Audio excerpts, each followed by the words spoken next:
100 days of war, threatening to explode once again. Iran fires waves of missiles at Israel, and Israel strikes Tehran and Isfahan. The Houthis re-enter the arena as Trump struggles to keep a ceasefire from collapse.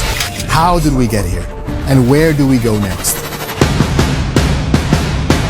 A short time ago, the United States military began major combat operations in Iran. Our objective is to defend the American people by eliminating imminent threats from the Iranian regime. On February 28, the US and Israel launched an attack on Iran, striking 900 sites across the country within hours.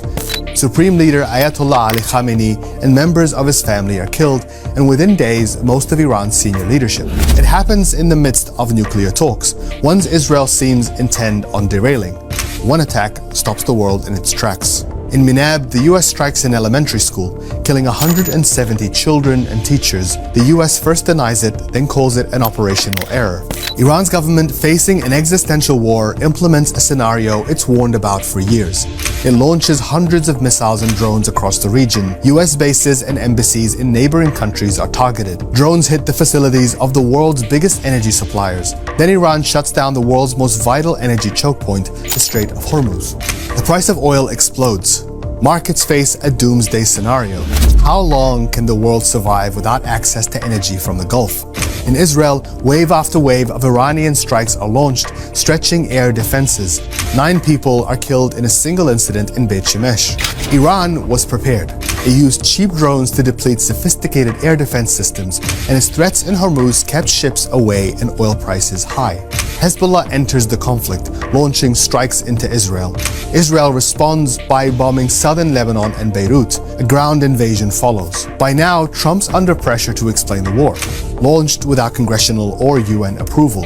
He claims it's about regime change and keeping Iran from a nuclear weapon. He insists the war would last 6 weeks at most. Instead, a new supreme leader is chosen, Mujtaba Khamenei, the son of the former leader. One Khamenei replaced by another. The US and Israel widens their targets. Iran's civilian leaders are assassinated.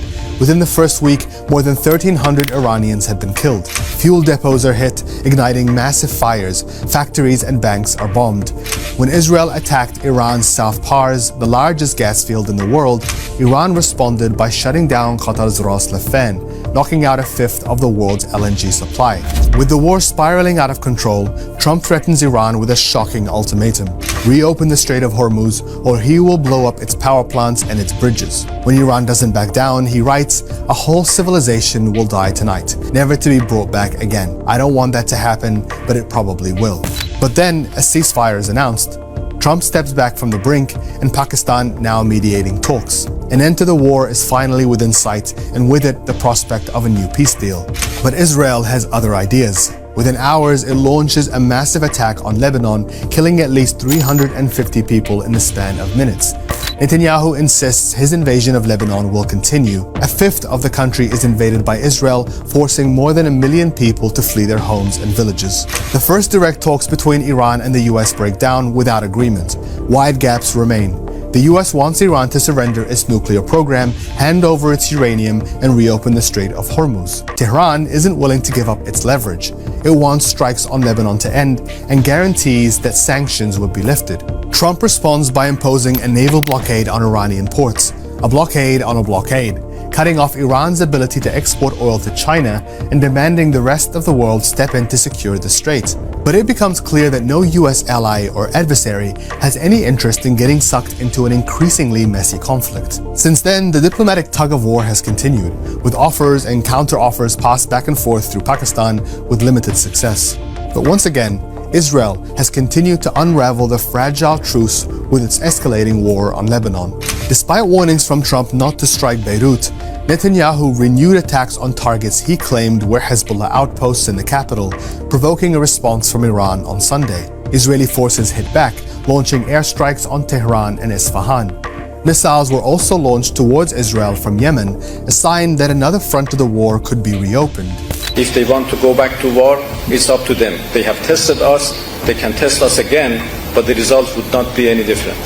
Iran's leaders say that if the ceasefire collapses, they're ready to take the war into another arena, the Red Sea. shutting off the Bab el-Mandeb Strait and with it a third of global maritime trade. 100 days into the war on Iran, and the world looks very different now than it did back in February.